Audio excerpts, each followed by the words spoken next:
경제 공동체입니다. 경제 공동체. 박근혜 대통령이 탄핵된 이유가 경제 공동체인데 최순실과 경제를 공동체로 운영했다. 뭐냐?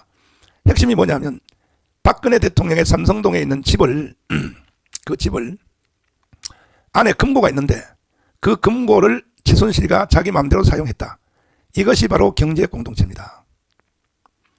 그것 때문에 최순실은 강남에 있는 유치원에서 번 180억 다 압수당했습니다. 지금도 감옥에서 못 나오고 있습니다.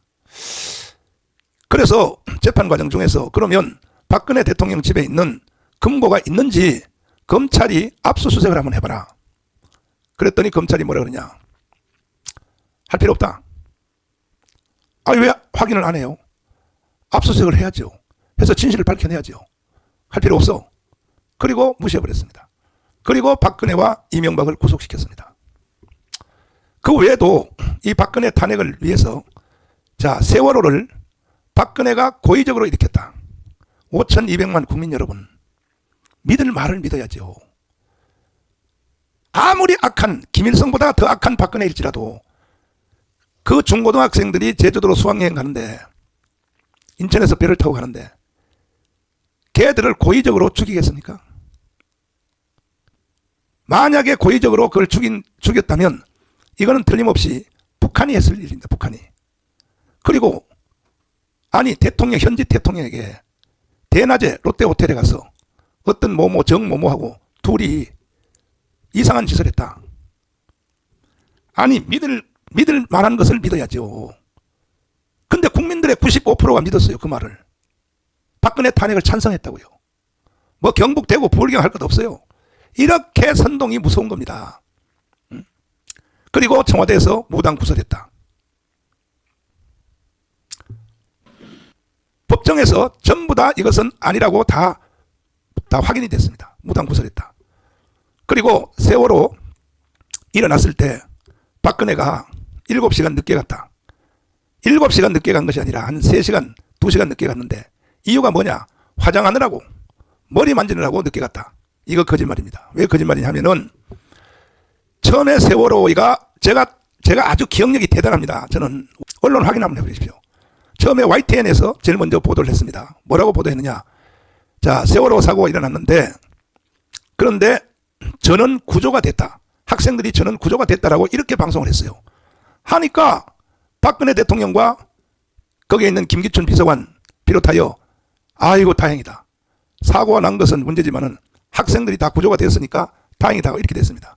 1시간 후에 학생들 중에 일부가 지금 배가 물에 가라앉고 있다. 이렇게 또 수정 보도가 나왔습니다. 이 YTN이 문제입니다. 제가 피해를 당한 가장 큰 언론 중에 하나가 YTN입니다. JTBC. 그 다음에 CBS 로컬뉴스. CBS 로컬뉴스 들어가 보세요. 그리고 정강훈 쳐보세요. 나는 인간이 아닌 걸로 나와 있습니다. 또 MBC의 PD수첩. 인간이 아닌 걸로 나와 있어요. KBS. 또 정강훈의 사생활 탐구. 한번 들어가 보십시오. 또 CBS. 온 언론들이 저를 죽이려고 거의 10년 동안에 저를 죽이려고 제가 죽었나요? 저 안 죽었습니다. 하나님이 저와 함께 하시기 때문에 모든 언론들이 저를 죽이려고 해도 보통 사람 같으면요 저 한 칼에 죽었습니다. 제일 무서운 것이 하나님이 무섭고 두 번째는 뭐냐? 진실이 무섭습니다. 진실이. 그렇게 언론들이 저를 죽이려고 특별히 뉴스엔조이 지금은 좀 달라졌어요. 정강훈 목사를 빤스 목사라고 난리가 났지 않습니까? 아프리카에 있는 선교사도 나한테 전화가 왔어요. 목사님이 어떻게 이런 방송이 나오냐고. 빤스 목사라고. 그렇게 저를 죽이려고 애를 썼는데도 저는 죽지 않습니다. 하나님이 저를 데려가기 전에는 안 죽습니다. 이런 거짓말의 선동에 국민들이 넘어간다는 거예요. 국민들이. 그만큼 우리가 6.25도 겪어봤고 또 이승만의 건국도 겪어봤고 박헌영도 겪어봤고 박정희 대통령의 5.16 혁명도 경험을 해봤으면 이제 국민들이 좀 똑똑해져야죠. 이재명이 이런 거짓말에 또 선동을 당합니까? 지금 이재명이 금방 한 말이 무슨 말입니까? 다시 한번 들어봐 주세요. 2016년 가을을 떠올려 보십시오. 장벽을 허물고 시대의 문을 열기 위해 마침내 우리는 주인의 자리를 되찾았습니다. 그만. 2016년 가을을 기억해 보십시오. 이거거든요. 이게 뭐냐면 박근혜를 탄핵시킨 것을 기억하자 이거야. 그리고 그 다음 이어서 뭐냐? 촛불혁명이라 했습니다. 촛불혁명. 그러니까 이것은 선전포고입니다. 박근혜를 촛불혁명으로 탄핵시킨 것 같이 이번에 윤석열을 촛불혁명을 일으켜 다시 탄핵을 시키자. 이거에 대한 선전포고입니다. 이어서 한번 들어보십시오. 하늘인 촛불로 부정한 권력을 무릎 꿇렸을 때 우리는 권력자의 국정농단은 이 땅에서 영원히 사라진 것으로 알았습니다. 그런데 어처구니 없게도 최악의 정권을 맞아 그 모든 꿈들이 산산이 흩어지고 있습니다. 지금 이재명 이것은 북한의 공산당보다가 더 강력한 선동질입니다. 국민들을 완전히 속여먹는, 국민들을 하여금 거짓말을 사실로 믿게 하는 환각작용을 일으키는 2016년 박근혜 탄핵을 연상시키자 이거죠. 그리고 촛불혁명으로 또 나가자 이 말입니다. 그리고 그 다음 지금 하는 말이 뭐라 그럽니다. 그렇게 해서 찾은 이 정권인데, 자기들이 권력인데 최악의 윤석열 대통령을 최악의 정부라 그럽니다. 최악의 정부. 윤석열은요, 윤석열 연설문을 딱 보면 이승만과 박정희 이후에 최고의 대통령입니다. 자, 여기서 끊고 윤석열의 연설문을 다시 한번 보시고 국민들 여러분 오늘 정신 바짝 차려야 됩니다. 부산, 울산, 경남, 목포, 순천, 또 대구, 경북, 강원도, 충청북도, 충청남도, 특별히 서울, 경기, 인천 오늘 1천만 명이 나와야 됩니다. 이렇게 거짓말로 선동하는 바로 이 이재명의 말을 듣고 오늘 강원 광장에 쟤들이 4시부터 한다 그러니 우리는 3시부터 합니다. 빨리 출발하십시오. 세수도 하지 말고 출발하십시오. 6.25가 일어났는데 피난 안 간 사람 있나요?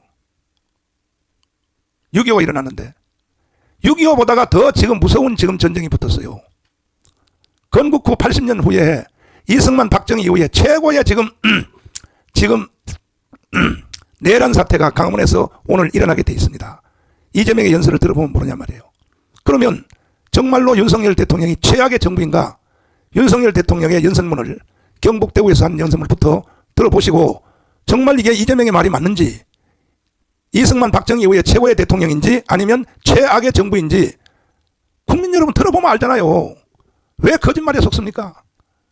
왜 사기를 당합니까? 왜 국민들이 오늘날 대한민국이 세계 경제 6위, 군사력 6위가 유지되는 것이 누구 때문입니까? 이승만과 박정희의 혜택입니다. 그리고 난 후에 지금 윤석열 대통령이 어제도 기자회견을 했지만은 너무 잘하고 있는 겁니다. 지금 윤석열 대통령이. 그러면 문재인 또 김대중 그리고 또 노무현처럼 평양에 가서 항복 서명 문서를 써야 되겠습니까?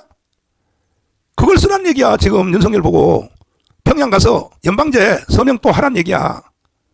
자, 한번 윤석열 대통령의 연설을 들어보시면서 그리고 이재명 연설과 비교해보면서 과연 윤석열 정부가 최악의 정부인가 한번 들어보세요. 존경하는 경북 도민 여러분, 그리고 우리 든든하고 멋진 우리 당원 동지 여러분, 오랜만에 이렇게 다시 경북을 찾으니 참 마음이 편안하고 따뜻해집니다. 제가 오늘 이 자리에서 여러분께 드릴 말씀을 좀 메모를 해가지고 왔는데 다른 말씀을 좀 먼저 조금 올리겠습니다. 여기서 끝. 지금 사실은 연설문을 메모해 왔다고 조금 전에 말을 했어요. 대통령은 연설할 때 즉흥적으로 안 하죠. 메모를 연설해서 하는 거죠. 그런데 그 메모 연설은 하지도 못하고 이제 내가 다른 얘기를 좀 하겠다. 이것이 바로 본능입니다. 본능. 윤석열 속에 가득 차 있는 본능의 말을 하게 되는 겁니다. 윤석열 대통령은 나도 인정하지만 검찰총장 할 때는 국가에 대해서 잘 몰랐어요. 대통령 후보가 딱 되니까 그때부터 교수들한테 배웠든지 전문가한테 자문을 받았든지 꿰뚫고 알고 있었습니다. 이거 들어보면 윤석열이가 어떤 사람인지를 바로 알게 될 것입니다. 들어봐 주세요. 오래전에 그야말로 우리가 자유민주주의라는 정신에 입각해서 우리나라 민주화 운동을 많은 분들이 해올 때 거기에 끼어가지고 이런 좌익 혁명 이념 그리고 북한의 주사 이론 이런 거 배워가지고 그 민주화 운동의 대열에 낑겨가지고 마치 민주화 투사인 것처럼 지금까지 자기들끼리 끼리끼리 서로 도와가면서 이렇게 살아온 그 집단들이 이번 문재인 정권 들어서서 국가와 국민을 약탈하고 있습니다. 그만. 자, 저도 수없이 방송을 통하여 연설 통해서 한 말 그대로 해방 이후에 대한민국이 성장하는 성장통에 성장하다 보면 고통이 오게 돼 있어요. 또 불의의 사고도 일어날 수 있습니다. 이런 성장하는 과정 중에 항상 무임승차를 한 것이 누굽니까? 북한입니다. 북한의 좌파, 주사파, 공산주의 이 사람들은 대한민국의 성장하는 과정 중에 돈도 안 내고 올라탑니다. 무임승차입니다. 올라타서 지금 그 말 하는 거예요. 학생들이 사실은 왜 데모했습니까? 박정희 대통령이 혼자 오랫동안 장기 집권한다. 그래서 민주화를 위해서 학생들이 올라탔어요. 반드시 거기는 간첩이 끼어들게 되어 있습니다. 이걸 지금 윤석열 대통령이 지적하는 거예요. 주사파 이론이 끼어든다 이거야 거기에. 4.19 혁명 때 간첩들이 안 끼어들었습니까? 4.19 혁명 보십시오. 자, 이승만 대통령이 대통령 선거에 나왔을 때 그때 단독 후보입니다. 단독 후보. 정적들은 다 죽었어요. 신익희, 조병욱 다 죽었습니다. 그것도 이승만이가 죽였다고 또 이렇게 거짓말해요. 조병욱 박사는 암이 왔어요. 암이 왔는데 이승만 대통령이 조병욱 박사를 경무대로 불러가지고 그때 같이 따라간 사람이 누구냐? 조순영 의원입니다. 고등학생이었습니다. 그 조순영 의원이 따라갔는데 이승만 대통령이 눈물을 흘리면서 아우야 어떻게 몹쓸 병이 이렇게 왔느냐. 그때만 해도 우리나라의 의학 수준은 형편없습니다. 그러니까 빨리 미국에 있는 통합병원으로 내가 보내줄 테니 하면서 달러를 그 당시에 달러를 2만 불입니다. 그게 프란시스카 여사 이승만의 영부인이 뜨개질 해가지고 모아놓은 돈입니다. 돈 2만 불을 이걸 주면서 꼭 살아서 돌아오라고 이렇게 눈물을 흘렸어요. 이승만이가. 그런데 조병욱 박사를 이승만이가 죽였다고요? 그러니까 이 좌파 빨갱이들은 모든 이 대한민국이 성장하는 과정 중에 중간에 끼어들어서 내가 이걸 확인했어요. 조순영 의원을 제가 직접 만났습니다. 내가 물어봤습니다. 정말 조병욱 박사 아버지를 이승만이가 죽였습니까? 그러니까 누가 그따위 소리 하냐 그래. 아니 세상에 좌파들이 다 그렇게 뒤집어 씌웁니다. 아니 내가 고등학생이었었는데 이승만 대통령 만나러 갈 때 우리 아버지하고 내가 직접 갔고 그리고 달러를 2만 불 주면서 아우야 어떻게 해서 이런 병이 왔냐 꼭 살아서 돌아오라고. 이게 이승만이가 조병욱 박사를 죽였습니까? 이런 것이 한두 가지가 아니고 지금까지 계속되는 거예요. 지금 세월호 선동을 비롯해서. 그러니까 이 모든 것은 다 북한이 일으키는 현상입니다. 북한이. 근데 지금 대한민국 국민들이 지금 뭘 하고 있는 겁니까? 이재명한테 줄 서고 있는 국민들이 절반이에요. 절반. 국민의 절반. 저는 몸도 안 좋아요. 그런거리도 비틀거려요. 근데 왜 내가 아침 일찍에 왜 방송에 나옵니까? 너무 불쌍한 거야. 북한은 북한대로 불쌍하고 2,500만이. 그보다 더 불쌍한 것은 뭐냐? 이재명에게 줄을 서는 대한민국의 국민들이 50%예요. 50%. 너무 불쌍한 거예요. 저는 목사로서 기도하는 사람으로.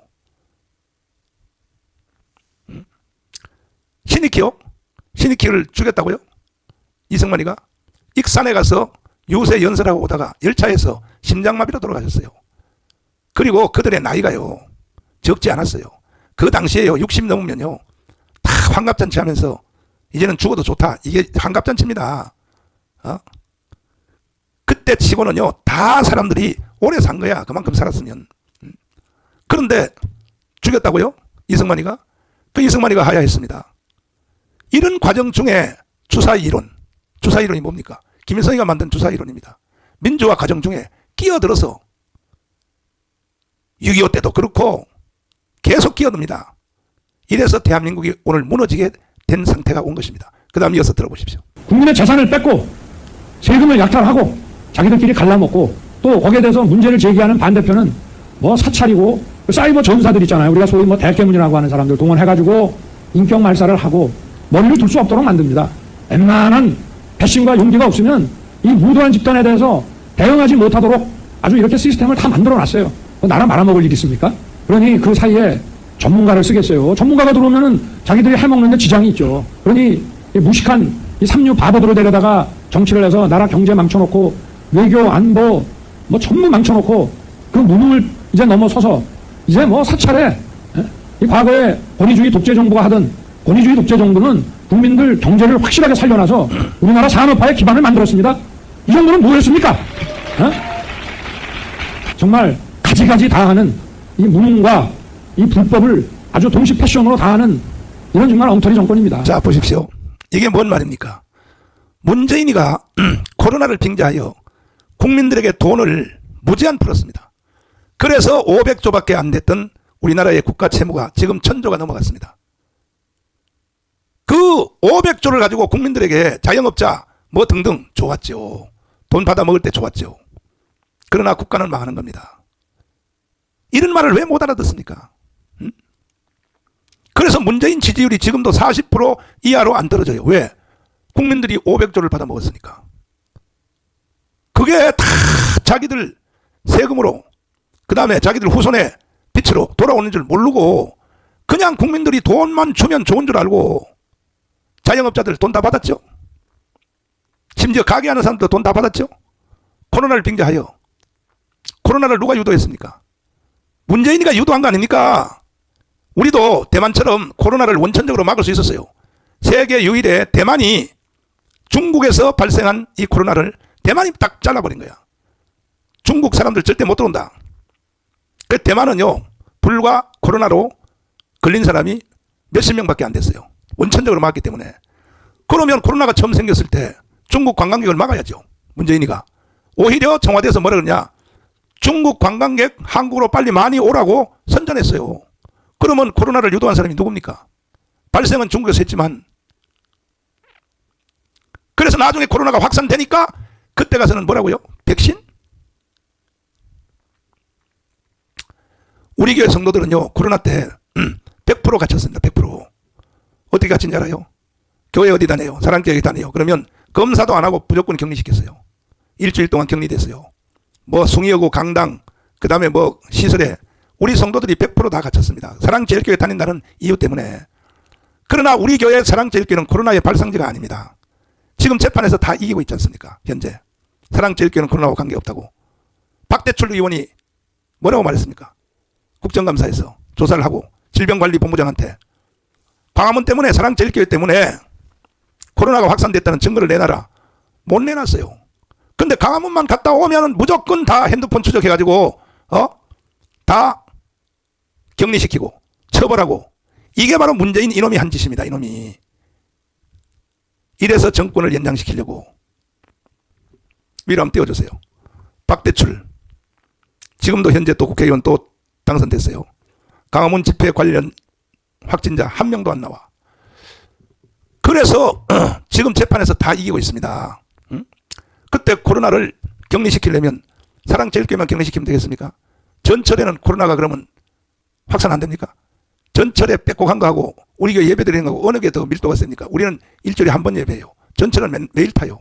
백화점 왜 안 막았습니까? 이래서 우리가 재판에 다 이기고 있는 겁니다. 이런 짓을 했다고 지금 윤석열 대통령이 딱 찍어서 지적하는 거예요. 윤석열 대통령 연설문을 다시 한번 들어보세요. 민주당이 어디서부터 내려오는지 알 수 없는 이런 지시와 이 오도에 의해서 일사불란하게 돌아가고, 그거 이의제기하고 반대하는 정치인들은 아주 무슨 사이버나 이런 걸 통해 가지고 아주 인격을 말살을 시킵니다. 이 정당이 계속 이렇게 국민을 약탈하고 이권을 해먹게 놔둬야 되겠습니까? 북한에서는 핵 개발을 계속하고 미사일을 펑 쏴대는데 종전선언 하자고 그럽니다. 또 하면 뭐합니까? 자, 지금 여기서 중대한 말이 계속 나오고 있어요. 어디서 지시를 받는지 모르지만 북한이래, 북한. 이걸 벌써 대통령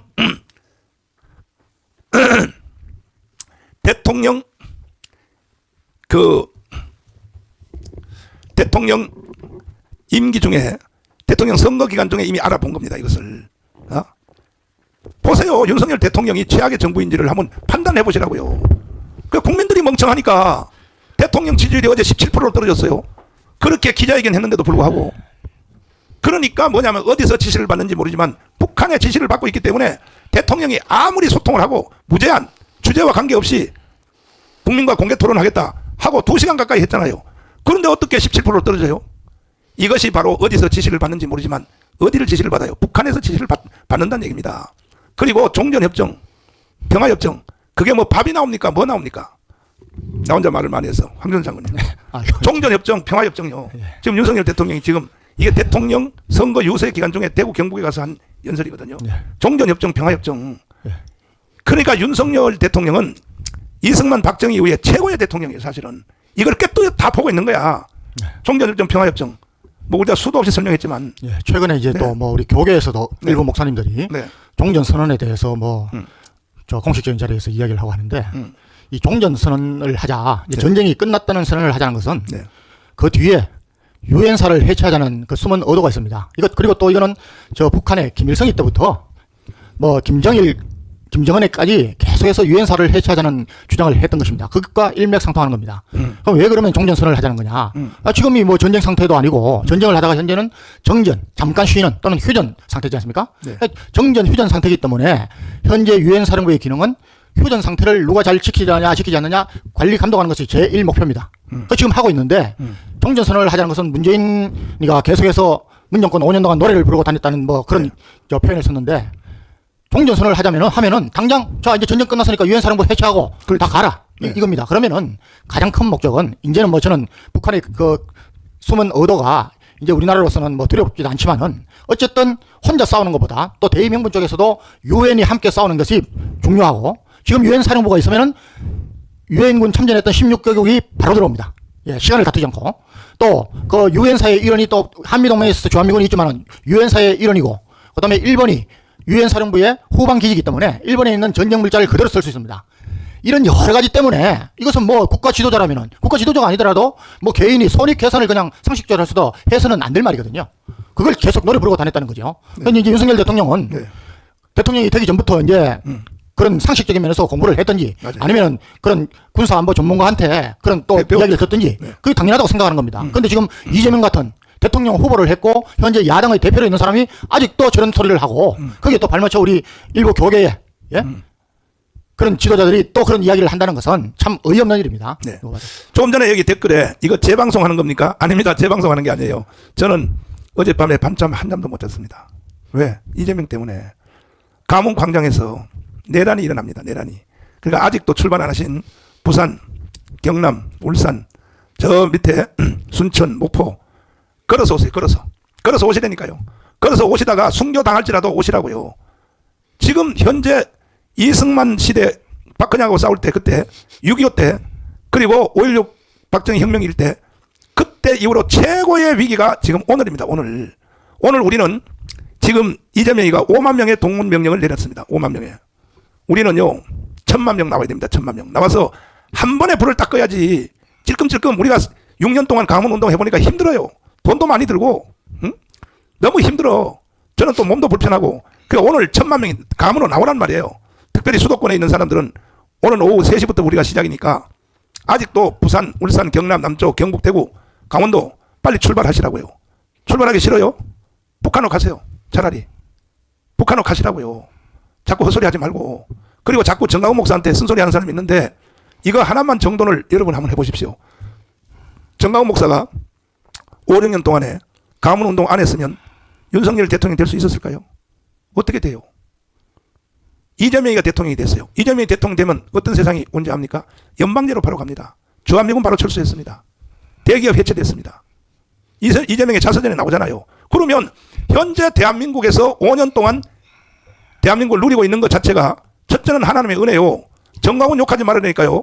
그 다음은요 정강훈 목사의 은혜라고 생각하면 돼요. 그런데 목사들 중에도 정신 나간 놈들이 지금 전두남 목사님한테 전화가 왔어요. 전두남 빨리 방송하러 와 일로. 나는 밤잠 한 잔도 못 잤어. 지금 하고 있잖아 방송. 이런 것을 왜 국민들이 모르냐는 얘기야. 내 말은. 어떻게 국민들이 그렇게 어리석어서 아직도 이재명한테 줄을 절반이었습니까? 계속 들어보세요. 윤석열 대통령이 최악의 정부인가? 지금 내가 이재명이가 지금 극렬하게 선동하기를 최악의 정부를 맞이했다 이렇게 말하기 때문에 내가 이건 최악의 정부가 아니고 최선의 정부라는 것을 내가 지금 증명하기 위해서 말하는 겁니다. 들어보세요 또. 거기서 뭐 떡이 나옵니까? 국민의 먹거리가 나옵니까? 자기 할 일이나 좀 똑바로 하지. 안 그렇습니까? 우리는 많은 도전과 위기에 직면해 있습니다. 조직적으로, 지속적으로. 아니 조금 전에 앞에 경북 대구 연설 중에 미사일이나 펑펑 쏘고 그거 한번 들어봐요. 자, 그렇죠. 그거 한번 들어봐요. 겠습니까? 네. 북한에서는 핵 개발을 계속하고 미사일을 펑펑 쏴대는데 종전선언 하자고 그럽니다 또. 뭐 하면 뭡니까? 거기서 뭐 떡이 나옵니까? 국민의 먹거리가 나옵니까? 자, 북한의 핵을 개발하고 미사일을 펑펑 쏜다. 이건 누가 만들어줬습니까? 김대중이가 공식적으로 준 돈만 5억 불입니다. 5억 불. 김대중이가 만들어준 겁니다. 북한의 핵무기, 북한의 미사일을. 김대중이가 평양에 가기 전에 원래 예상되는 바로 오늘 출발인데 하루 연기됐죠. 여러분, 저는요 기억력의 천재예요. 천재. 아니 오늘 평양으로 가게 돼 있는데 오지 말라는 거야. 그래서 하루 연기됐어요. 왜 하루 연기된지 압니까? 홍콩의 은행에 돈이 입금이 안 됐다는 거야. 입금이 안 됐기 때문에 오지 말라는 거야. 그래서 부랴샤랴 홍콩에다가 돈을 5억 불을 입금을 했더니 그 다음날 출발했습니다. 이런 정상회담이 어디 있습니까 도대체가. 그러면 북한의 핵무기를 누가 만들어줬어요? 김대중이가 만들어준 겁니다. 미사일 누가 만들었어요? 김대중이가 만들어준 겁니다. 김대중은 간첩이요, 간첩. 응? 간첩입니다. 노벨 평화상요? 취소해야 됩니다. 취소. 그래서 이 김대중이가 공식적으로 준 것만 5억 불이에요. 5억 불 뿐입니까? 그 후에 개성공단, 그 다음에 금강산 개발 50조도 들어갔습니다. 50조도. 그래 놓고 김대중이가 평양 갔다 와서 하는 말이 북한은 한번 띄워주세요. 방송실. 핵무기를 개발할 의사도 없고. 자, 이거 보세요. 위로 올려주세요. 황장님 읽어보세요. 예. 북은 핵을 개발한 적도 없고 개발할 능력도 없다. 네. 대북 지원금이 핵 개발에 악용된다는 말은 터무니없는 유언비어다. 네. 북이 핵을 개발하면 네. 내가 책임지겠다. 자, 책임져야죠. 지금은 죽었기 때문에 책임질 수가 없다면 동작동 국립묘지에서 무덤 파내야죠. 책임지라고 했으니까. 자기가 책임진다고 했으니까. 그런데 이 김대중이가 왜 나쁜 놈이냐 하면은 김경재 총재가 이 김대중이가 대통령 당선되자마자 홍콩을 거쳐서 북한에 특사로 갔다 오라 그랬습니다. 그때는 김경재 총재가 제1비서예요. 박지원보다 앞서 있었어요. 왜 그러냐? 김대중이가 미국에 도망가 있을 때 김경재가 도와준 거예요. 그리고 박지원을 소개를 해준 거야. 가발공장하는 박지원을. 뉴욕의 한인회 회장하는 박지원을 누가 소개했느냐? 김경재가 소개한 거예요. 박지원을. 그런데 그러니까 제일 신임 하는 사람이 누구냐? 김경재예요. 김경재한테 북한에 특사로 밀사로 비밀로 갔다 오라. 갔습니다. 갔더니 김경재 방송에서 지금도 말하고 있잖아요. 김경재는요 지금 완전히 우파예요. 공개적으로 방송하고 있잖아요. 갔더니 뭐라고 말합니까? 나는 김경재 총재하고 잘 알아요. 제가 개인적으로 잘 알고. 뭐라고 말했습니까? 일단 김일성 거기 시체에 경비하러 가자. 이렇게 했습니다. 그래서 이거는 만약에 남한에서 탄로가 나면, 기자들은 탄로 나면 큰일 나니까 나는 거기는 못 가겠다. 그랬더니 북한의 국립묘지입니다. 열산릉 묘지. 거기를 가자. 거기는 갈 수 있겠다. 국립묘지에. 갔습니다. 가서 딱 봤더니 그 코너에 딱 봤는데 거기 보니까 광주 사태 때 북한군이 와서 죽었던 전사자 명단이 이 보십시오. 그림 보십시오. 여기에 지금 다 쓰여 있습니다. 광주 사태. 그래서 김경재 총재가 속으로 뜨끔하면서 아, 광주 사태도 이놈들이 일으켰구나 하고 심정해 왔어요. 그 다음 보십시오. 핵무기 공장을 한번 가보자. 이야, 이놈들이 완전히 김경재를 자기들과 같은 빨갱이로 보는 거야. 그러니까 핵무기 공장을 보여줬죠. 연변에 있는 핵시설이 아닙니다. 비밀 핵무기 공장을 보여줬어요. 보여주면서 하는 말이 90%가 완성이 됐는데 90% 완성됐다는 거야. 예? 우라늄을 추출하는 게 90% 완성됐는데 남조선에서 10% 정도만 더 도와주면, 이게 김대중이가 평양 가기 전에 하는 말이에요. 10% 정도만 도와주면 우리가 핵무기를 완성할 수 있다. 이 말을 김경재 총재한테 제안을 한 거예요. 그래서 김경재 총재가 돌아온 뒤에 북한에서 보고 듣고 한 모든 말을 김대중한테 보고를 했어요. 뭐라고 보고했냐? 이렇게 보고했습니다. 저는 기억력의 천재입니다. 자, 보세요. 내가 북한을 갔더니 열산릉 묘지를 보여줬습니다. 그리고 김일성 금수상 거기에 참배하러 가자. 그거는 내가 못하겠다 했습니다. 근데 핵무기 공장을 보여줬습니다. 근데 90%가 완성이 됐는데 10%만 남조선에서 도와주면 이제 완성이 된다고 합니다. 그러니까 절대로 북한에게 현찰을 주면 안 되겠습니다. 현찰 주면 저 핵무기 완성할 것 같습니다. 현찰 주면 안 되고, 만약에 대북에 인도적 지원을 해도 찔끔찔끔 그냥 사람들이 밥 먹고 살 수 있는 그 정도의 지원을 해야지, 절대로 현찰을 주면 이거는 핵무기가 완성이 됩니다 하고 김대중 대통령이 평양 가기 전에 김경재가 보고를 했단 말이에요. 했더니 화를 벌컥 내면서 자네는 국회로 나가 쫓아냈습니다. 그리고 그 자리에 누가 들어갔냐? 박지원이가 들어갔습니다. 그러면 김경재 총재를 통하여 보고를 다 받았는데 90%가 핵무기가 완성이 됐다. 그런데도 이 김대중이가 이따위 말을 하는 것은 이건 간첩이에요. 이거는 김대중 아까 한 말 다시 한번 보세요. 북한은 핵무기를 개발할 의지도 없고, 김경재 보고를 받고 난 뒤에 이 말을 했다니까요. 황장님 다시 한번 읽어봐 주세요. 북한은 핵을 개발한 적도 없고 네. 개발할 능력도 없다. 네. 대북 지원금이 핵 개발에 악용된다는 말은 터무니없는 유언비어다. 만약에 북이 핵을 개발하면 내가 책임지겠다. 자, 이 말이 제가 지금까지 한 말이 거짓말이라면 김경재 총재 TV에 한번 들어가 보세요. 지금도 그렇게 말하고 있어요. 그뿐 아닙니다. 이 김대중의 범죄 행위는 김대중 때 IMF가 왔잖아요. IMF가 왔을 때요, 공적 자금을 전 국가에게 다 투입을 했습니다. 뭐 200몇 조를 투입을 했어요. IMF가 왔으니까. 그때에 회수를 안 한 좌파 기업 30조를 회수를 안 했습니다. 이게 지금 김경재 TV에서 주장하는 말입니다. 그 30조 돈이 어디 갔냐 이거야. 김대중 때 공적 자금 투입해서 회수 안 한 30조가 어디 갔냐 이거야. 그 중에 일부가 미국의 뉴욕의 은행에서 드러났습니다. 보세요. 이게 간첩인지 아닌지. 그래서 미국 CIA가 한국 국정원 보고 조사하라. 이 김대중 비자금 조사했어요. 조사하는 사람을 국정원 직원들을 300명을 깜빵 보냈습니다.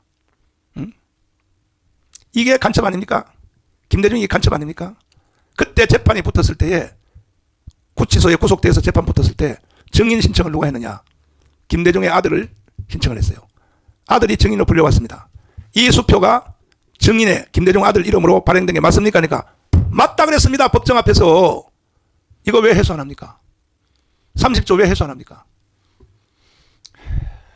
이게 나랍니까 이것이? 이것을 윤석열 대통령은 다 꿰뚫어 알고 있다는 거예요. 알고 있다는 것입니다. 아니 황 장군님, 예. 이거 회수해야 될 거 아닙니까? 당연히 해야죠. 예? 예. 그리고 조사하는 국정원 직원을 300명을 깜빵 보냈잖아요. 그러니까 좌파 정권은 정권이 들어서자마자 명목을 적폐청산 뭐 해가지고 완전히 우파를 뭐 거의 뭐 거들나게 하고, 그런데 우파 정권은 정권을 잡는다 하더라도 여기에 대한 그런 대응이 없습니다. 뭐 그게 사람 좋은 게 아닙니다. 저기 우리를 깔보지 못하게 하려면은 저거 잘못된 점은 지적하고 수사하고 처벌해야죠. 예. 아니 지금 윤석열 대통령이 인기가 떨어지는 것은 전 여론조사 저거 잘 믿지 않습니다. 맞아요. 예. 그러나 어쨌든 우리 보수 우파가 많이 지금 등을 돌리고 있는 것은 윤석열 대통령을 뽑아준 그것을 전혀 생각지를 않는 것인지 왜 그런지 그런 모습이 보이지 않기 때문입니다. 이런 것 의혹이 있으면은 저 좌파들은 뭐 천안함 그다음에 세월호 별거 아닌 것 같고 정권도 탈취합니다. 예? 우리는 왜 이렇습니까 도대체? 그리고 국민들은 왜 자꾸 쏘습니까? 이게 정말 안타까운 겁니다. 자, 윤석열 대통령이 당선될 때 48% 1638만 명으로 당선됐습니다. 다 나오세요 오늘. 다 나오시라고요. 아직도 출발 안 하신 늦잠 자신 분들은 부산, 울산, 경남 빨리 출발하세요. 아니 차가 없어요. 걸어서 오시래요. 걸어서 오시다가 그냥 순교하시라고. 순교. 다음 저기 순천, 목포 거기는 무슨 대한민국 사람 아니야. 그래서 오늘 우리는 대한민국이 사느냐 죽느냐 결판을 내야 되는 겁니다. 특별히 서울, 경기, 인천 전철 한번 타면 오잖아요. 강원도, 원주, 춘천 전철 한번 타면 오잖아요. 이렇게 이재명이가 사기를 치는데도 선동을 하는데도 오늘 광화문 광장에 안 오는 사람들은요, 그냥 차라리 북한으로 가세요. 북한 가서 사시라고요. 이 대한민국은요, 이승만이가 세웠고 박정희가 일으켰고, 그 다음에는 초근대사에서는 내가 6년 동안 깜빵 3번 가면서 정광훈 목사가 지켜낸 나라입니다. 여기 하자 있어요? 목사들 중에 딴소리 할 사람 있어요? 댓글로 한번 표시해 보세요. 정광훈 목사가 지켜낸 나라입니다. 그래서 지금도 대한민국의 생명이 5년 연기됐고 2년 반 지났어요. 지금 2년 반 남았습니다. 그런데 이재명의 연설로 다시 돌아가면 이재명이가 지금 뭐라고 선동을 하고 있습니까? 자, 이재명 연설 들어보십시오. 세계 유일의 분단 국가 대한민국은 평화가 곧 경제이고 평화가 곧 밥입니다. 싸워 이기는 것은 하수 중의 하수입니다. 싸우지 않고 이기는 것이 상수입니다. 1960년 4.19 혁명, 1980년 5.18 민중항쟁. 4.19 혁명, 그 다음에 6월 10일 날 60항쟁 있잖아요. 네. 이거 이재명 지가 했나요? 예. 이게 바로 선동의 이 거짓말, 네. 환각작용을 일으켜서 마치 지가 유도했다는 것을 국민들로 하여금 환각을 일으키기 위해서 하는 말 아닙니까? 맞습니다. 그 다음 또 들어보세요. 1987년 6월 국민항쟁, 그리고 2016년 촛불혁명에 이르기까지 역사의 분기점마다 언제나 일어나 행동한 것은 바로 여러분 아니었습니까? 자, 여기서 촛불혁명이라고 그랬거든요. 촛불혁명으로 정권을 잡았다는 거죠. 정권을 잡았고 정권을 무너뜨려라. 박근혜를 탄핵시켰다는 예. 얘기입니다. 예. 이렇게 지금 선동하고 있거든요. 이게 이 촛불혁명으로. 예. 촛불혁명으로 한번 설명하면 됐어요. 촛불혁명이 뭡니까? 도대체. 저도 분명히 기억합니다. 네. 처음에 촛불이 네. 모였을 때 얼마 모이지 않았습니다. 맞아요. 그런데 급작스럽게 늘어난 거죠. 모든 그때 그 뭐 야당뿐만이 아니라 예, 민노총, 정교조 그 산하의 시민단체가 네. 다 나왔습니다. 예. 그런데 이런 것들 이렇게 보면서 저는 뭘 느끼냐면은 이번 윤석열을 향한 이런 계획은 한 번 경험을 했기 때문에 저들 입장에서는 더 정교하게 다 계획을 짜고 검토하고 갔을 겁니다. 네. 그때는 좀 엉성했습니다. 네. 엉성했는데도 우리 보수파가 당하고 박근혜 대통령이 당한 겁니다.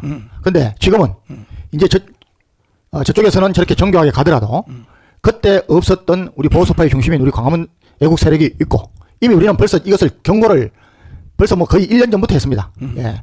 이재명이 기소될 때부터 했습니다. 네. 그리고 재판이 이제 다 1, 2심이 1심 선고가 이제 내일 모레인데 분명히 이재명은 목사님 뭐 거의 매일같이 말씀하셨습니다. 맞지. 이재명은 자기가 대법원까지 가서 뭐 되거나 그 이전에라도 1심에서 특히 선거법 관련해서 이제 후보가 될 수 있는 이런 그게 기회가 사라지면 안 되기 때문에 가진 뭐 방법을 다 동원해서 할 것이다. 지금이야말로 진짜 뭐 국회는 이재명 방탄에 아무것도 하는 게 없습니다. 예. 그래서 이재명이가 이렇게 하기 때문에 이번에야말로 정말 우리 광화문 애국 세력이 있고 또 한 번 그런 면역이 있기 때문에 저는 정부와 윤석열 대통령과 정부가 집권 여당이 잘 대응할 줄로 믿고 있었는데 정말 뭐 하는 게 없습니다. 예. 저대로 싸울 줄 모릅니다. 예. 저하고는 우리 타협을 해도 안 됩니다. 적과는 싸워야 됩니다. 지금 이제 우리 이재명이가 이야기하는 뭐 싸우지 않고 이기는 것이 최선이고, 네. 예. 싸워서 이기는 것은 하수 중에 하수다 그러는데, 전 선조병법도 또 안 읽어본 겁니다. 예? 누가 있는지 저는 운동권이 문제가, 공부를 안 한다는 건데, 선조병법에 보면은 싸우지 않고 이기는 것이 제일 좋다고 되어 있습니다. 그런데, 싸워서 이기는 것이 차선입니다, 차선. 그러면 싸워서 이기는 것이 하수 중에 하수면은 나머지 그 하수가 뭐겠습니까? 없습니다. 말도 안 되는 소리를 하고 있는 거죠. 아니, 항복하면 돼요. 네. 그래서, 고대 시대부터 평화는 말로나 협정이나 문서로 절대 지켜지지 않는다. 전쟁도 예방되지 않는다. 평화를 원하거든 전쟁을 대비하고 이제까지 역사가 쭉 그렇습니다. 그 고대 로마 장군인 베제티우스가 평화를 원하면 전쟁에 대비하라 그 말 한 것부터 그때부터 모든 역사는 전쟁을 잘 대비하고 미래를 잘 대비하는 국가는 강성해지고 살아남고 전쟁도 모르고 전쟁이 날 줄도 모르고 그냥 결국 로마도 결국은 사치향락에 무너졌지 않습니까? 맞지. 내부가 더 중요하다는 겁니다. 이번에는 정말 우리 촛불에 참여하시는 분들은 정말 이제 정말 돌이켜야 됩니다. 예, 전 세계에서 부러워하고 지금 하루에도 여러분 우리 동남아에서 우리나라는 옛날에 60년대 우리가 미국을 동경했던 것만큼 동경하는 나라가 됐습니다. 우리나라에 와서 한복 입고 사진 촬영 한번 해가면은 그 가문의 카보로 현관 앞에 다 이렇게 내놓습니다. 이런 좋은 나라를 왜 북한을 동경하고 북한에 들미를 잡히는 행동을 계속합니까? 이런 집단 없어져야 됩니다. 정말 참 원통해 죽겠습니다. 지금 조선족을 비롯하여 동남아에서 베트남, 방글라데시 뭐 이런 등등에서 지금 수도권에 와서 사는 사람이 120만 명이에요. 120만 명. 120만 명이고 우리나라에서 4년제 대학을 졸업을 하면 지방자치 투표권을 줘요. 왜 이렇게 만듭니까? 야당들이. 지방자치 투표권을 준다고요. 외국 사람들한테. 그러니까 나라가 북한으로 넘어갔다는 거예요. 아직도 늦잠 자서 이제 일어난 사람들은 빨리 출발하세요. 저 멀리 있는 사람들부터 빨리빨리 이번에 오늘 광화문 광장에서 1000만 명이 모여야 됩니다. 1000만 명이. 제 말을 자꾸 과장돼서 들으면 안 됩니다. 아니 일주일 전에 한국 교회 성도들이 주일날 오후 2시에 모여서 차별금지법에 대한 대형 집회를 했잖아요. 우리는 약속을 지켰어요. 예배만 참석한다. 예배만 참석한다.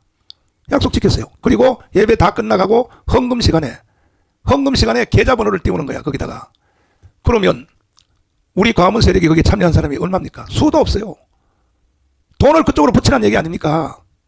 나는 그것 때문에 끊고 국민대로 전환한 것은 아니지만 특별히 거기를 주도하는 사람 정성진 이 사람은 완전히 잡합니다. 내가 그게 봉해까지 했어요. 뿐입니까? 장종현 죽도 그렇게 우리가 어떻게 누가 진행하는지 명단을 달라 했는데 비밀이라고. 근데 손현보 목사는 지난 주일날 뭐라고 말합니까? 우리 집회인데 명단을 왜 줘? 우리 집회? 그럼 우리 집회는 우리 보고 참석하지 말라고 해야지. 그럼 차라리 그렇게 나한테 2번이나 와서 말이야 같이 참여해달라고 말이야 사정을 해놓고 말이야 교인들 앞에서 거짓말이나 하고 말이야 우리 집회인데 명단을 왜 주냐고. 우리 집회면 우리 보고는 오지 마라 그래야 될 거 아니야. 우리는 일부 예배 마치고 집에 가버려 그러면 다. 에? 그리고 이 손현보 목사가 착각하는 게 뭐냐면은 비밀로 세계로 교회 다니는 사람들도 3분의 1은 광화문에 다 왔다 간 사람들이에요. 착각하지 말으려니까요. 그래서 뭐 내려가서 뭐 정광훈을 이단으로 규정하겠다. 그리고 광화문에 참여하는 사람은 다 제명하겠다. 제명 왜 못합니까? 아마 내가 생각할 때는 세월호 교회 성도들이 반란이 일어났을 걸로 생각합니다. 내가 뭘 잘못했습니까? 제일 핵심은 이겁니다. 세월호 교회 다니는 성도들도 정광훈 목사가 없었으면 대한민국이 이미 사라졌어. 북한 연방제로 넘어갔어. 정광훈 목사가 3번 깜방 안 갔다 왔으면. 그리고 손현보 목사는요, 처음에는 우리 집사람 통해서 고신 측에서 이단을 결의하려고 하는, 이것도 내가 설명이 필요해요. 이단을 결의하려고 하는 것을 자기가 반대해서 막았다. 자, 이것의 출발은 최상경입니다. 최상경. 최상경이가 8개 교단의 이단 대책위원회들을 소집을 해서, 그래서 최상경이가 한기총에서 그때에 짱박이, 처음에는 통합청 모습으로 이단 대책위원으로 들어왔다가 전문위원이라 해서 이 사람은요, 한기총이 바뀌어도 계속 이단 대책위원이 되는 거야. 그래서 내가 대신청 모습으로, 그때 총회장 하기 전인데 내가 한기총에 한기총 총회장이 날 보고 한기총에 좀 참여를 해달라. 그래 이단 대책위원회에 참여를 해달라. 그래 갔어요. 아침 7시에 회의가 열렸는데 최삼경이가 얼마나 나쁜지 압니까? 근데 뭐라고 발언하냐? 첫 회의에서 이렇게 말하는 거야. 여기에 본인이 이단이면서 자기가 이단을 숨기려고 여기에 들어온 사람이 있다. 이렇게 발언했어요. 내 성격이 가만히 있습니까? 최상경 목사님, 여기에 본인이 이단이면서 숨어서 들어온 사람 누구야?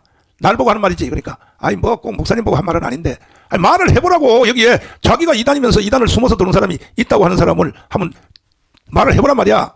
그랬더니 옆에 사람들이 막 말렸어요.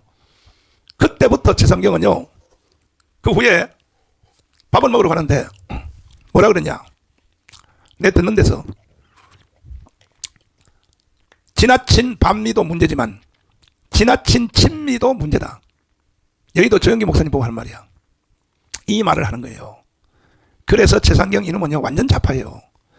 그리고 난 뒤에 내가 이제 한기총 대표장이 된 뒤에 임원회를 하면서 난 투명하게 하겠다 해서 유튜브 생중계 방송을 했어요. 최상경이가 하루는 날 보고 만나자 그러자. 그래서 워크에서 만났는데 날 보고 돈을 5억을 달라고 하는 거야. 앞으로 이 한국에서 활동을 하려면. 그래서 나는 그때 돈 한 200만 원 정도 차비를, 그래도 예의를 갖추려고 차비를 200만 원 가져갔어. 그래서 나는 돈 5억을 낼 힘이 없습니다 하고 내가 200만 원을 줬더니 200만 원을 확 던지는 거야. 땅바닥에다가. 그래. 그래서 내가 돈 200만 원 내가 주워왔어요. 그때부터 최삼경이가 나를 조지려고 마침 전국의 8개 교단의 이단 대책위원회는 자기가 잡고 있는 것 같이 이렇게 행사를 하는 거야. 그래서 고신 측한테도 그렇게 바이러스를 넣은 거예요. 이걸 손현보 목사가 막아줬다. 그건 감사해요. 우리 집사람 통해서. 나는 그때 감옥에 갇혀 있었기 때문에 그건 감사해요. 그러나 이 원인이 어디서부터 출발했다는 것은 손현보 목사도 지금 처음 들을 거예요. 이것이 최삼경이 때문에 이렇게 되는 거예요. 최삼경이 때문에. 그러나 최삼경이가 그렇게 나를 이단 만들려고 별 발악을 다 해도 380개 교단 중에서 나를 이단으로 결의한 교단이 있어요? 없어요. 어떻게 나를 이단으로 결의해요? 내가 철야기도 할 때 강원에서 서울 고백서 선포하는 거 안 봤어요? 이 서울 고백서 이거요. 성령이 밀어낸 거예요. 성령이. 어떻게 이단을 만들어요? 그런데 최상경이는 지금도 날 보고 이단이라 그래요. 최상경이가. 은퇴한 원로 목사가. 그러면서 김사만이도 나한테 돈을 줬는데 목사님이 왜 나한테 돈을 5억을 안 주냐? 이렇게 따졌어요. 그래서 나는 집에 와버렸어요. 온 뒤에부터 최상경하고 나하고 원수가 됐어요. 싸움이 붙었어요. 그래서 내가 임원회 하다가 최상경이가 나한테 돈을 5억을 달라고 했다. 이걸 유튜브로 전부 다 중계방송. 내가 임원회 한기총 대표장 하면서 임원회를 투명하게 하려고 아예 유튜브로 중계방송했어. 했더니 최상경이가 고발했어요. 나를. 자기는 5억을 달라고 한 적이 없다 하고 종암경찰서에다 고발을 했습니다. 내가 조사를 받았습니다. 최상경 때문에 조사를 받았는데, 명예훼손으로 조사를 받았는데, 이 조사관이 그 다음에 이 검사가 어떻게 판정했냐? 이 최상경이가 그 전에 조영기 목사님한테도 돈을 받고 이재록이한테도 돈을 받고 이렇게 돈을 받은, 그거 무슨 뭐 교회와 신앙인가 뭐 잡지를 운영하면서 수없이 목사들에게 돈을 뜯은 걸 봐서, 김삼 목사님한테도 돈을 뜯었고, 이걸 봐서 정가우 목사한테도 5억을 요구했다는 것이 합리적으로 인정된다 해서 내가 무혐의를 받은 거예요. 무혐의를. 손현보 목사님 알고 계세요? 아니 부산에 있으니까 이 중앙에서 돌아가는 걸 뭘 안다고 그러시냐고. 뭘 안다고. 이번에도 손현보 목사님 불쌍해요. 응? 한국 교회요? 교회 날 거기 대형교회 나왔어요? 소원석교회 나왔어요? 안 나왔죠. 명성교회 나왔어요? 안 나왔잖아요. 세만한교회 안 나왔잖아요. 그러면 거기에 참여한 사람들이 거의 90%가 강화문에 왔던 사람들이요. 성도들이 거기 연단에 있었던 사람들 빼고는 연단에 있었던 사람들 중에서 절반은 강화문에 왔던 사람들이요. 그런데 말이야 사람들이 왕창 모이니까 말이야 자기 보고 모인 것처럼 마치 한동훈이하고 비슷해. 욱해가지고 말이야 이제 내가 강화문을 먹을 수 있다. 먹어요? 한번 먹어보라고요. 오늘도 무슨 서울에서 행사 따라왔다며요. 손현보 목사가. 정신 나간 소리야. 배워요. 손현보 목사님. 손현보 목사님은 나이적으로 나한테 후배잖아. 왜 나하고 맞설라 그래 계속. 내가 지금까지도 열려 있어요. 서울에 올라와서 나하고 5분 화해하는 거 영상 찍자. 지금도 아직도 유효해요. 그런데 왜 거기에 대해서는 화답을 안 하고 자꾸 말이야 거짓말로 말이야 100% 싫어한다가 정강훈 목사를 100% 싫어한다. 100% 싫어하는 사람을 대라고 이름을. 누가 나를 싫어했는지 100% 대란 말이에요. 김장한 어른요? 김장한 어른은요 하루 날 보고 극동방송으로 오라 그래요. 갔어요. 갔더니 아침 7시에 아침을 먹으면서 목사는 주일날 설교만 하고 시민운동, 가문운동 이런 거 하지 말라는 거야. 그래서 말을 해놓고 자기는 회의를 해야 되기 때문에 시간이 돼서 가야 된다는 거야. 내가 설명할 수 있는 해명할 수 있는 기회도 안 주고 왜 김장한 어른이 나쁜 사람이냐. 잘 보세요. 이 기독당을 내가 만들었습니까? 사랑실천당, 자유통일당을 내가 만들었습니까? 조영기, 김중곤이 만듭니다. 조영기, 김중곤 목사님은 김장한 목사님하고 둘도 없는 친구입니다. 그러면 친구들이 하는 일에 대하여 반대하면 안 되죠. 중립을 지키든지. 계속 기독당에 대해서 반대했어요. 계속. 정승진 목사님 나를 엿먹이려고 기독당 토론회 하자 해서 오정호하고 나하고 토론회 했죠. 그때부터 정성진은요 완전 좌파예요. 근데 좌파 목사들을 앞세워서 개회사를 하고 이렇게 한 것이 손현보 목사님이 잘한 거예요. 이것이. 아니 그 사람들은 차별금지를 찬성하는 사람들이야. 그런 사람들을 데리고 차별금지를 반대하는 이거는 한국 교회를 속여먹은 거 아닙니까? 이거는. 손현보 목사님 지금도 정신 차리고 빨리 나한테로 오세요. 절대로요 그 사람들은요 이념적으로 사상 돌이키지 않아요. 특별히 그렇게 싫어하는 WCC 또 WEA 손현보 목사님 싫어하잖아요. 그리고 그렇게 CBS를 비판하고 했던 사람들 그 사람들이 그 사람이에요. 정성진이가 CBS 사장했어요. 그렇게 구분이 안 되냐고요. 좋아요. 지방에 사니까 정보가 약하니까 모르지만은 저는요 감히 좀 과장법을 말한다면 대통령 다음으로 나는 정보를 제일 많이 가지고 있는 사람이야. 일반 세상 정보를 비롯해서. 내가 국회의원들 안 만난 사람이 거의 없어요. 나는 옛날부터 벌써 차별금지법을 막으려고 국회의원들을 수도 없이 만났고 1대1로 만났고 부산에 있는 조경태를 비롯하여 수도 없이 만났습니다. 나같이 활동해봤습니까? 지금도 열려있어요. 빨리 오세요. 와서 나하고 화해 영상 찍고 우리하고 같이 운동을 해야 차별금지를 막든지. 그리고 일주일 후에 이루어질 오늘 바로 내란 사태 이것도 못 보면서 무슨 일주일 후에 이루어질 오늘의 위기를 못 보면서 무슨 한가하게 차별금지를 막겠다. 이거는요 기독교인들에게 착시현상을 일으키려고 하는 거야. 정강훈 목사하고 갈라치기 하려고 하는 거야. 안 돼요 절대로. 오늘 모이는 거 보세요. 강화문에. 그리고 주일날 우리 예배 모이는 거 보면 몰라요? 내가 다 보내드렸죠. 손현보 목사님한테. 봐라 주일날 이게 연합 예배 모이는 거 한번 봐라. 주일 연합 예배만 가지고도 승부할 수 있어요. 차별금지요 다 아웃시킬 수 있어요. 그런데 오늘이 지금 드디어 D-Day예요. 왜? 이재명의 재판 선고 날짜가 가까워지니까 초조하니까 이재명이는 지금 극렬하게 선동하는 거야. 이건 북한의 김일성이보다 더 세게 선동하는 거예요. 자 계속 들어주세요. 몰아낸 어둠이 결코 빛을 이길 수 없다는 것을 우리 다시 한번 증명해냅시다. 여러분 오늘 이 자리에서부터 다시 시작합시다. 불의한 반국민적 권력을 우리의 손으로 확실하게 심판합시다. 함께 포기하지 말고 싸웁시다. 너희가 아니라 우리가 바로 이 나라의 왕이다. 자 한전호 장군님 예. 지금 윤석열 대통령하고 서로가 예. 반대만 하거든요. 반국가 세력. 예. 이재명의 반국가 세력은 누구를 보고 말할까요? 자기를 죽이려고. 정말 이게 네. 저는 네. 지도자급 리더들은 네. 염치가 있어야 됩니다. 염치가. 네. 예? 네. 뭐 아마 다른 대부분의 선진국에서 네. 정과 사범의 파렴치범 그거 하나만으로도 네. 안 나옵니다. 저런 자리에 탐하지 않습니다. 근데 지금 정과 사범에 뭐 기소만 해도 7건. 예? 그런 사람이 그러면 자기가 옳다고 하면은 딱 혼자서 정정당당하게 사법부의 평가를 받아야죠. 예. 근데 이렇게 전 국가를 뒤흔들고 있습니다. 예? 저는 이재명을 뭐 개인적으로는 알지 못합니다. 그런데 옛날에 여러 가지 사건들, 뭐 욕설 사건, 그다음에 뭐 무슨 탤런트하고 사건, 그다음에 그 저 형하고의 형수 사건. 예, 뭐 이런 거 보면은 저분은 제가 보기에는 리더가 아니라 예? 그냥 숨죽이고 살아야 됩니다. 그런데 어떻게 시장이 되고 어떻게 도지사가 되고 어떻게 대통령 후보가 되고 어떻게 야당의 대표가 되는 건지 저는 뭐 그 김철용 교수가 이야기하는 경기 동부연합이 그렇게 다 했다고 보는 건데 저는 뭐 동의합니다. 네. 예. 그러면 우리 국민들은 안 속아야죠. 예. 그리고 한번 밑에서 우리 군에도 지휘관 하면은 거의 뭐 벌거벗고 앉아 있는 겁니다. 우리 병사들까지도 부하들이 눈이 무섭습니다. 그래서 우리 군은 그래도 어느 정도까지는 그런 그 험을 갖고 있으면은 가족 포함해서 진출 못 합니다. 왜 우리나라가 그런 시스템을 못 가지는지. 미국 같은 경우는 거짓말 한번 하면은 정치 생명 끝납니다. 닉슨 대통령이 하야한 것은 거짓말 때문이었습니다.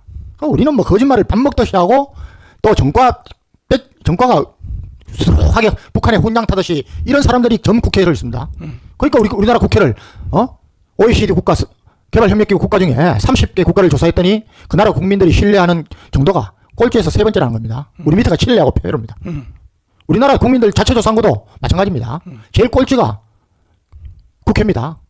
그 다음에 검찰입니다. 그 다음에 사법입니다. 그러면 이거 입법부하고 사법부가 저는 우리나라 공무원들 참 이거 공무원 제도 바꿔야 된다고 봅니다. 예.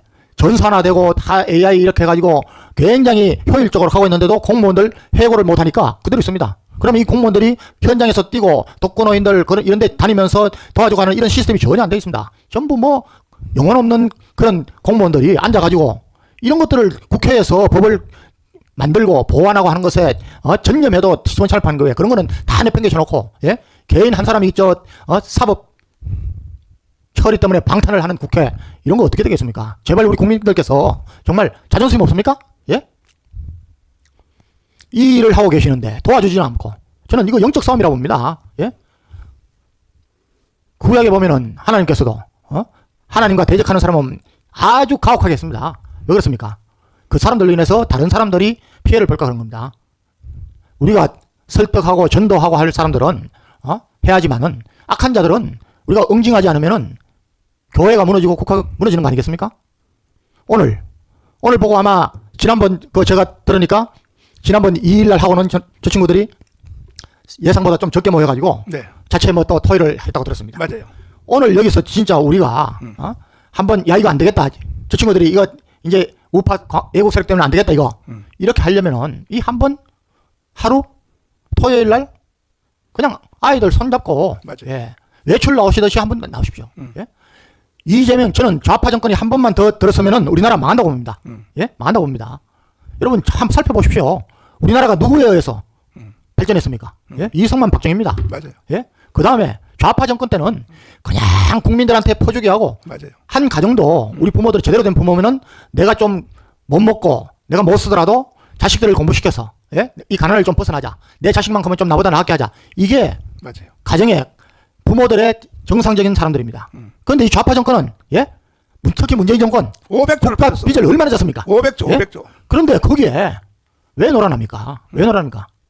이재명 정권이 들었으면은 지금 계속 우리 목사님 방송으로 영상으로 말씀으로 계속 말씀하지 않습니까? 연방제 그냥 넘어갑니다. 예? 미군 철수합니다. 그리고 대기업 없어지면요. 요번에 트럼프 대통령이 지금 됐는데 기업들의 법인세가 21%입니다. 미국이. 이 21%는 OECD 국가의 평균치입니다. 평균치. 네. 그런데 이것을 15% 낮추겠다고 했습니다. 낮추고. 예? 또사야. 그러니까 기업들이 잘 돼가지고 세금을 잘 내야. 그렇죠. 예? 그 혜택을 우리 국민들이 보는 겁니다. 그런데 대기업 해체하겠다는 거 아닙니까? 여러분 중남미에서 좌파 정권이 들어서가지고 20년 만에 잘 떵떵대고 살던 그 나라가 예? 석유 기업을 국유화했습니다. 국유화하는 이유가 있습니다. 저것끼리 해먹으려는 겁니다. 그냥 20년 만에 다 망했습니다. 예? 그런 걸 눈에 안 보이십니까? 그런데 왜 저기에 동조를 합니까? 왜 촛불을 들고 나갑니까? 정신없는 사람들입니다. 제가 보기에는 바보 아니면은 간첩 두 가지 중에 하나입니다. 거기에 왜 교회가 정말 기도하는 사람들이 아닙니다. 제가 보기에는. 예? 나라를 위해서는 내가 좀 손해를 보더라도 헌신해야 됩니다. 조직을 위해서는 내가 좀 손해를 보더라도 헌신해야 됩니다. 이게 바른 사람들입니다. 이게 참 크리스찬입니다. 우리 정말 한국 교회가 회개할 거 많습니다. 정말 하나님께 회개하지 않으면 저는 징계받을까 정말 겁이 납니다. 오늘 많이 나와주십시오. 지금 신납니다. 지금 울산에서도 지금 출발했습니다. 부산에서도 출발했습니다. 이제 막 댓글이 올라오고 있습니다. 어쨌든 오늘 1000만 명이 모여야 되고 이재명이 지금 5만 명을 동원했는데 이재명을 말을 듣고 5만 명 나오는 사람들은 그냥 이재명 주장대로 하세요. 처음에 연방대로 가세요. 그냥 북한으로 가시면 돼요. 아니 왜 대한민국을 데리고 가려고 난립니까? 자기들만 가면 되지. 그 다음에 대기업 해체하세요. 한번 해봐요. 대기업은 미국으로 다 가버려요. 대한민국 망해버려요. 그리고 또 주한미군 철수 한번 해보세요. 그리고 지금 이재명의 주장대로 평택에 가서 5만 명이 주한미군 나가라고 거기 가서 하세요. 집회를. 왜 광화문에 와서 왜 떠들어요? 정신 나가지고 말이야. 한국 교회 정신 똑바로 차려야 됩니다. 지금 오늘 1000만 명이 한자리에 모여서 엘빈 토플러 미국의 미래학자, 로버트 베로, 이런 미래학자들 미국에 이 사람들은 교수를 하다가요 하도 예견이 잘 만나서 연구소를 차려가지고 이 사람들의 연구 결과를 가지고 기업에서 돈 주고 사가요. 이번에 트럼프 대통령 당선됐을 때 지금요 테슬라 주식이 3.5% 올랐습니다. 이런 것을 먼저 예견해서 테슬라 주식을 사세요. 이런 정보를 제공하는 교수를 하다가 하도 이 사람들은 오늘날 현 시대의 노스트라다무스라 그래요. 엘빈 토플러, 하버드 대학교 교수 로버트 베로. 이 사람들이 뭐라고 한결같이 예언합니까? 대한민국의 체제로 북한을 통일을 하면 이 북한은 바로 북한의 노동력과 북한에 있는 우리아름 강선 자원과 한국에 있는 기업, 돈과 자본과 기술이 붙어버리면 미국의 IBDV 경제학 교과서를 새로 써야 된다고 하지 않습니까? 새로. 왜 인류 역사상 이런 얘기 없으니까.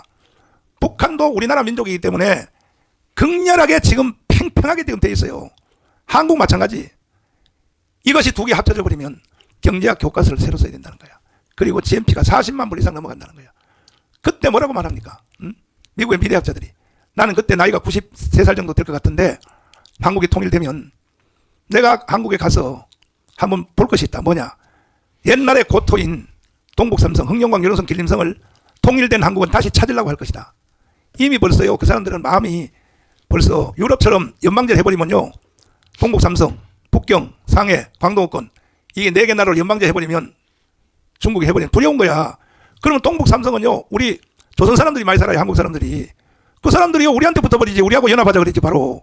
이걸 벌써 미래학자들이 벌써 알고 있는 거예요. 미국의 미래학자들이. 그때 가서 동북삼성이 어느 나라 땅이 될지를 나는 관심 있게 주목하여 보겠다. 이걸 미래학자라고 하는 거예요.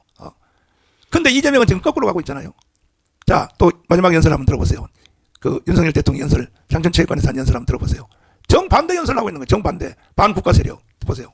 많은 도전과 위기에 직면해 있습니다. 조직적으로, 지속적으로 허위 선동과 조작, 그리고 가짜 뉴스와 괴담으로 자유 대한민국을 흔들고 위협하며 국가 정체성을 부정하는 세력들이 너무나 많이 있습니다. 돈과 출세 때문에 이들과 한편이 되어 반국가적 작태를 일삼는 사람들도 너무나 많습니다. 자유 대한민국에 대한 확고한 신념과 뜨거운 사랑을 가진 여러분께서 이 나라를 지켜내야 합니다. 왜곡된 역사의식, 무책임한 국가관을 가진 반국가 세력들은 핵 무장을 고도화하는 북한 공산 집단에 대하여 유엔 안보리 제재를 풀어달라고 읍소하고 유엔사를 해체하는 종전선언을 노래 부르고 다녔습니다. 우리를 침략하려는 적의 선의를 믿어야 한다는 허황된 가짜평화 주장이었습니다. 자유 대한민국을 무너뜨리려고 하거나 자유 대한민국의 발전을 가로막으려는 세력들이 나라 도처에 조직과 세력을 구축하고 있습니다. 이것은 보수 진보의 문제가 아닙니다. 자유 대한민국의 정체성을 지켜야 하는 문제입니다.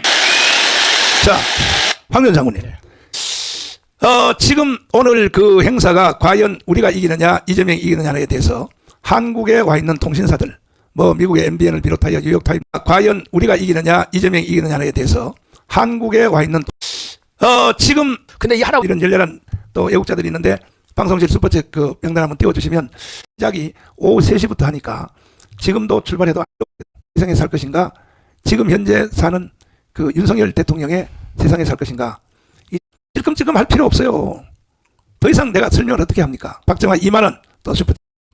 네, 이게 원래요. 100병 나는 거야. 응? 우리 노조연도 승리를 위하여 시카고 교민청에서 100병. 해주심으로 네. 사기 선거를 했음에도 우리가 모이면은 아마 이재명이는 폭삭 망할 겁니다. 아니 사기 그렇지 10,000명. 근데 보니까 저도 그 오늘 지금 중요한 날이잖아요. 그렇지. 강은식 목사님 어젯밤에 주무시면서 목사님 내일이 결전의 날입니다. 그렇게 꼭 기도해서 승리합시다. 근데 더 마치고 또 2부 방송은 계속 이제 진행을 할 것입니다. 왜냐하면은 수도권에 있는 분들은요 점심 먹고 출발해도 돼요. 오후 3시니까. 그 다음에 강원도